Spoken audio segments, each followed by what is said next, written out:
Welcome to speed news. TET పరీక్ష ఫీజుపై CM Revanth రెడ్డికి BRS నేత బాల్క సుమన్ లేఖ.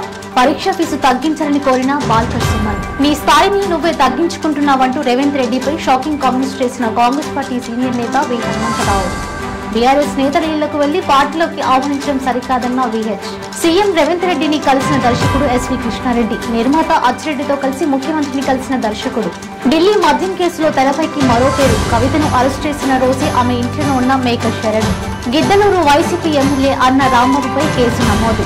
కవిత బెయిల్ పిటిషన్ పై ఈడీకి నోటీసులు జారీ చేసిన రౌస్ అవెన్యూ కోర్టు. కౌంటర్ దాఖలు చేయాలని ఈడీకి కవిత నోటీసులు. ఏపీలో కూటమికి 160కి పైగా అసెంబ్లీ స్థానాలు ఖాయమని చంద్రబాబు ధీమా వ్యక్తం. చాలా జాగ్రత్తగా అభ్యర్థులను ఎంపిక చేశామని వెల్లడి. కేజ్రీవాల్ జైలు నుంచి పరిపాలన చేస్తారన్న ఆమ్ ఆద్మీ పార్టీకి బీజేపీ ఎంపీ కౌంటర్. వైసీపీ లాంటి పార్టీని కట్టడి చేయాలంటే డిజిటల్ కరెన్సీ రావాలని చంద్రబాబు విమర్శించారు. పొత్తుల వల్ల కొందరికి టికెట్లు ఇవ్వలేకపోయా చంద్రబాబు అన్నారు. 3 పార్టీల్లోనూ పోరాడిన వాళ్లే ఉన్నారని వెల్లడి. వైజాగ్ ను గంజాయి క్యాపిటల్ గా మార్చేశారని నారా భువనేశ్వర్ మండిపడ్డారు.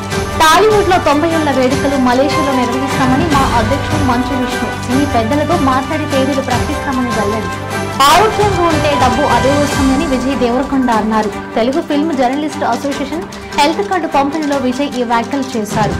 భూతద్దం భాస్కర్ నారాయణ మూవీ ఆహా రిలీజ్ అయింది. ప్రేక్షకుల నుంచి మంచి స్పందన వచ్చింది. Ram Charan birthday blood donation drive ను ప్రారంభించిన దిల్ రాజు. రేపు ఉదయం చిరంజీవి బ్లడ్ బ్యాంక్ లో రక్తదాన శిబిర ప్రారంభం. ఉదయ్ కిరణ్ బయోపిక్ పై ఆర్జీవీ ఫోకస్. ఖచ్చితంగా బయోపిక్ తీసి తీరుతా అంటున్న ఆర్జీవీ.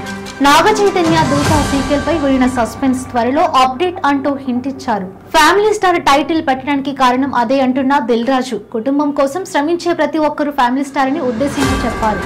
నేడు ఐపీఎల్ లో కోల్కతా నైట్ రైడర్స్ తో sunrisers match. Eden gardens వేదికగా రాత్రి 8 గంటలకు మ్యాచ్.